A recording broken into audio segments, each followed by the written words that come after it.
Pakistan has responded to the cancellation of $300 million aid by the United States. The country's foreign minister, Shah Mahmood Qureshi, said that Pakistan will restore relations with the United States by remaining within the sphere of respect.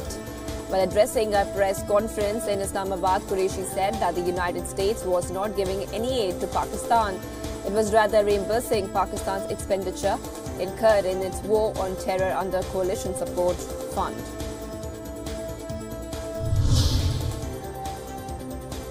Pakistani Prime Minister Imran Khan said on Sunday that his government's primary target is to implement a 100-day plan. He and his party will prioritize adequate spending and will try upholding merit and putting an end to dishonesty. In a tweet, Khan said that he is determined to induce change in the style of the governance and has clearly conveyed his goal to the members of the bureaucracy and the Punjab cabinet.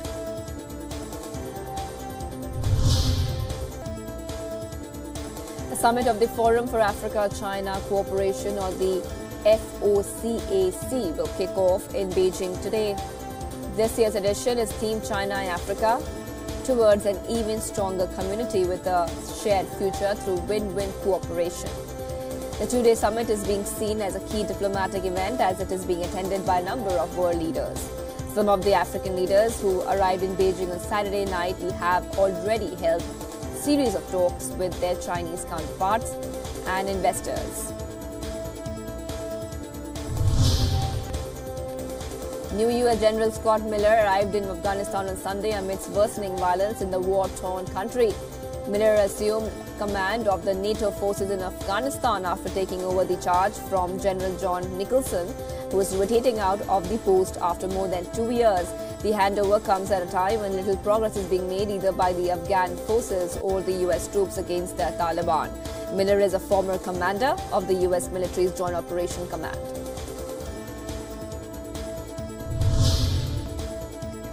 Meanwhile, Britain's former Brexit minister David Davis said that he will vote against Prime Minister Theresa May's plans to exit the European Union. Davis said it would be to back the Chequers plan after having resigned in the opposition to it. He said if Britain goes by the Chequers plan, then it will continue to remain under the rule of the European Union with respect to its manufactured goods and agro-foods.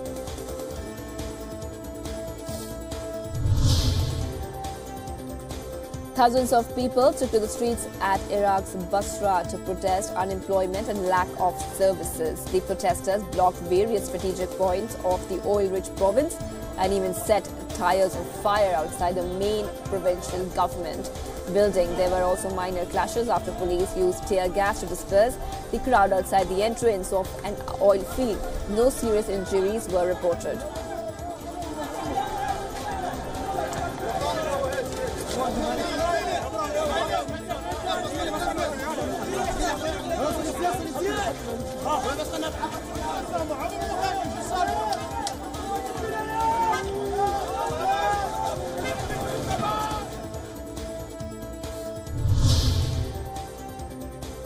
Over 127,000 people were evacuated from China's southern province of Guangdong due to heavy rains. Over 1.2 million people across 27 counties have already been affected due to the rains. 2 people have died in eastern Guangdong and 2 others are missing.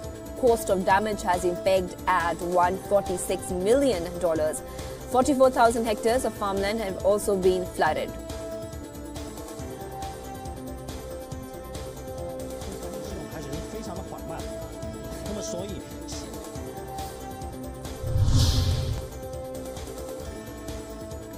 Several protesters were apprehended during a far-right rally in the German city of Chemnitz on Saturday. The demonstrators were mourning the death of 35-year-old German national who was fatally stabbed by 2 migrants last 1 week ago, and were protesting against so-called government inaction against the rising migrant crimes. On Saturday, leaders of the Alternative for Germany party and other populist groups like Patriotic Europeans Against Islamization of the West took to the streets, wearing dark suits and holding white roses.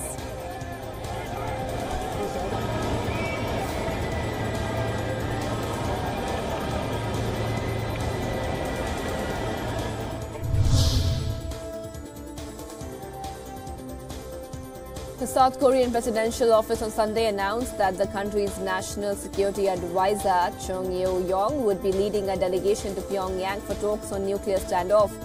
Chung will also be traveling on Wednesday along with 4 other officials, including the chief of the country's national intelligence, Son Hu. The trip's announcement comes after U.S. President Donald Trump shelved a trip by U.S. Secretary of State Mike Pompeo to Pyongyang. Trump had cited lack of progress on denuclearization as the reason behind the cancellation.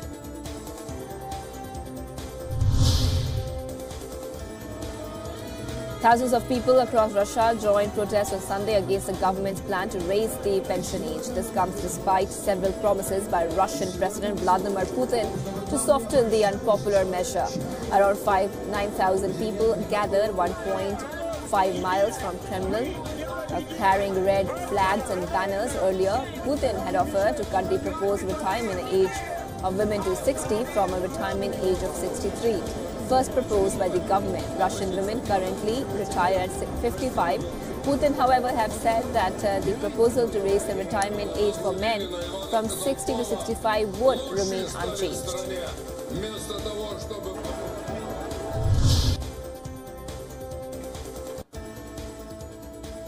India is expected to convey to the United States that it is going ahead with the rupee 40,000 crore deal with Russia to procure a batch of S-400 Triumph air defense missile system. This communication is expected during the upcoming 2+2 talks with the U.S. According to sources, India is expected to seek a waiver of the American sanction on the military transactions with Moscow. India will be citing its requirement of the missile system in the wake of the evolving regional security architecture, as well as its close defense ties with Russia.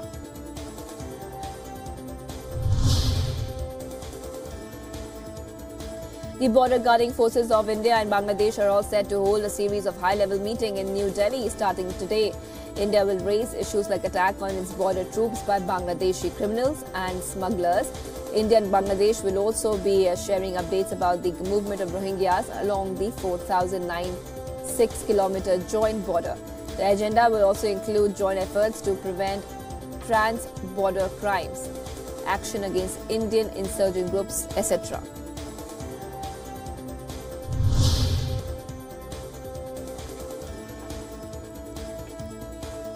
Hundreds of people gathered in the Swedish capital of Stockholm on Saturday morning to celebrate the World Beard Day. A vast array of styles was on display at the parade that was organized by an international beard club called Bearded Villains. The parade was followed by a competition for the title of Sweden's Best Beard Barber, where the finalists were each assigned a bearded model and had to display their skills in front of a panel of experts.